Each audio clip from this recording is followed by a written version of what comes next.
D'accord. Votre cadran de départ, vous avez votre vitesse quand vous allez rouler. Parking, drive, neutre, reculons. La première, c'est votre lecteur de ligne. Il va venir en fonction. Quand il vient en fonction, il change de couleur. Ensuite, vous avez une petite page ici sur le volant.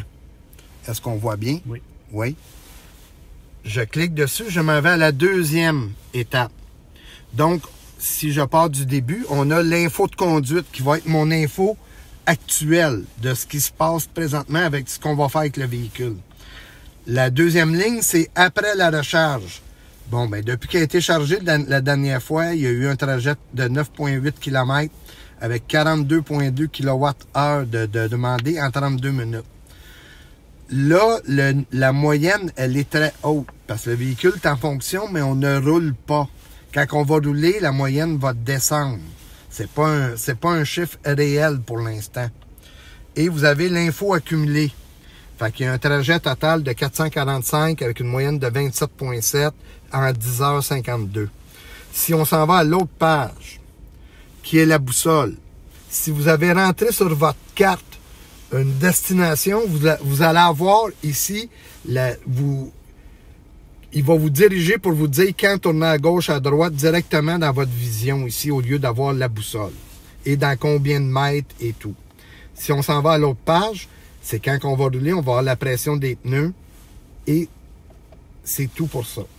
Vous avez ici le Auto Hold. Le Auto Hold, c'est un bouton ici.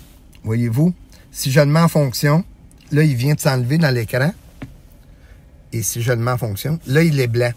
Quand il va devenir vert, c'est que là, je vais avancer un petit peu. Voyez-vous, j'ai le pied sur le frein. J'enlève le pied sur le frein. Je viens de me mettre sur le drive. Le véhicule ne bouge pas. Fait qu'il maintient le véhicule en position. Que ce soit en position de montée ou de descente, il va rester à sa place. Il ne bougera pas. Si vous avez ça en fonction. Là, je vais l'enlever pour l'exercice. Je vais me mettre sur Park. Et voilà. Ensuite, j'ai ma batterie ici, 95%. Je suis ready. Ready, ça veut dire, bon, ben, on est prêt à conduire. Je ne suis pas sur les accessoires. Le véhicule est vraiment en marche et on peut conduire. J'ai mes modes ici de conduite. Alors là, je suis en mode éco. Si je pèse ici, vos drive mode.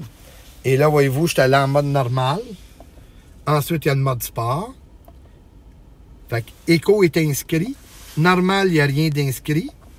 Sport, il s'inscrit. Et quand vous tenez le bouton enfoncé, l'écran va devenir snow. Alors là, c'est pour le mode hivernal. Surtout qu'on est dans un 2 roues motrices. Je peux vous dire que ça fait une différence pour le 2 roues motrices. À propulsion, naturellement. On est toujours dans un preferred 2 roues motrices propulsion. Vous avez ensuite la